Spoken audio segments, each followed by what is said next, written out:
네, 안녕하세요. 오늘은 한국투자증권 김성진 차장님 모시고 이야기 나눠보도록 하겠습니다. 안녕하세요. 안녕하십니까. 네, 차장님 오늘이 4월 25일 월요일인데요. 오늘 코스피의 대부분 종목이 일제히 하락을 했습니다. 왜 이렇게 급락한 걸까요? 항상 증시에서 보면은 여러 가지 요인들이 같이 작용을 하는데요. 일단 먼저 보면은 지난주 금요일 미국 증시가 급락을 했습니다. 네. 국내 증시 같은 경우는 미국 증시의 영향을 좀 받는 편이기 때문에 1차적으로 시장을 시작하기 전에 약간의 그 마이너스 요인으로 시장에 작용을 할 것이고요.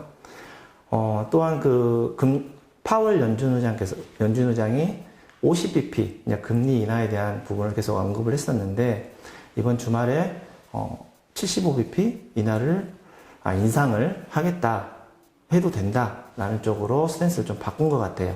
그 부분이 시장에 좀 작용을 한 것 같고, 또한 최근에 그 중국 관련해서 중국 봉쇄가 빨리 끝날 거로 예상을 했었는데 지속적으로 좀 봉쇄가 늦어지고 있다 하는 부분도 적용을 하는 것 같고요. 또한 이번 주 같은 경우는 러시아 부채가 많이 있는데 러시아 디폴트 관련해서 또 이야기가 나오면서 그것 또한 시장에 어느 정도 마이너스 요인으로 지금 작용을 하고 있습니다. 그리고 또 하나가 인도네시아 같은 경우가 갑자기 또 그 팜유를 수출을 금지를 하겠다라고 또 발표를 했어요. 그러면 이제 원자재 가격 부분에 또 약간 마이너스 요인으로 작용을 하기 때문에 지금 현재 상황 같은 경우는 시장에서 나올 수 있는 대부분의 약재들이 지금 다 나왔다. 더 이상 뭐가 나오지는 않을 수도 있지 않겠냐라고 할 정도로 더 이상 나올 게 없을 정도의 악재들이 지금 시장에 다 반영이 되고 있는 그런 모습입니다. 거기다가 이제 이런 어떤 반영이 되다 보니까 외국인들 같은 경우는 우리나라 국내 증시를 하락 쪽으로 이제 베팅을 하고 싶어요. 그래서 선물이라는 부분을 대규모로 이제 매도를 쳐가지고 바스켓을 우리 증시, 국내 증시에 대해서 매도를 함으로써 약간 하락 쪽으로 또 물량을 또 많이 쏟아내게끔 나오게끔 하는 구조를 갖고 있습니다. 오늘 증시 하락이 앞으로에 미칠 그런 파장은 어떻게 보시나요? 좋은 영향은 아닐 거예요. 좋은 영향은 아닌데 이게 어떤 하락으로 완전히 접어드는 하락장이 되냐? 또 이것도 아닌 것 같거든요. 그래서 저희는 스탠스를 우리나라 지수로 봤을 때는 2640포인트를 밑으로 잡고 상방을 2840, 한 200포인트 정도 차이가 나는데 그 밴드를 유지를 지금 하고 있어요. 하고 있고 조금 더 좋은 얘기를 하면 우리가 이제 지금 현재 금리 인상 시기잖아요. 근데 과거의 사례를 한번 봤을 때 2015년도에 금리 인상을 했었을 때가 있어요.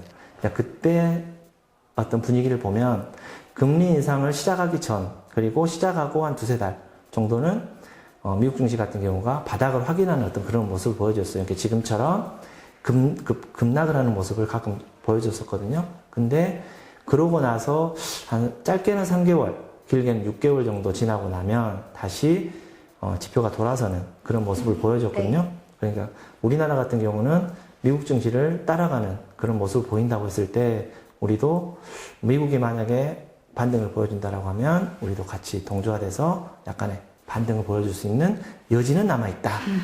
그렇게 보시면 될 것 같습니다. 네, 알겠습니다. 그럼 지금 이 상황에서 우리 개인 투자자들이 어떤 스탠스를 취해야 될까요? 제가 방금 전에도 말씀드렸듯이 증시는 밴드를 잡고 위아래 왔다 갔다 계속 유지를 할 것 같고요. 그런데 그래서 위에가 이제 아예 갇혀있냐? 그건 아니에요. 밑은 갇혀있는데 위는 언제든지 열릴 수 있는 그런 부분이기 때문에 위에는 항상 열어놓되 지금 당장은 밴드 하단에 왔을 때는 분할 매수 전략을 하고 밴드 상단에 왔을 때는 그래도 일부 매도 차익 실현을 하면서 약간 보수적인 시장 접근을 꾸준하게 하는 게 맞는 것 같고요.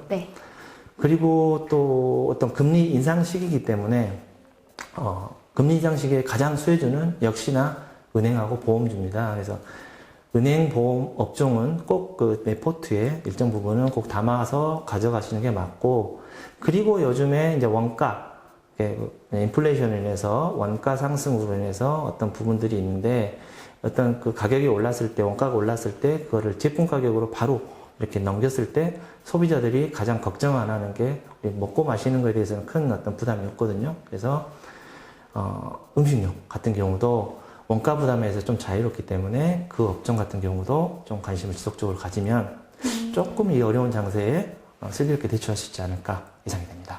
네, 좋은 말씀 많이 해주셔서 저도 꼭 참고해서 네, 투자해보도록 하겠습니다. 오늘 말씀 감사합니다. 네, 고맙습니다.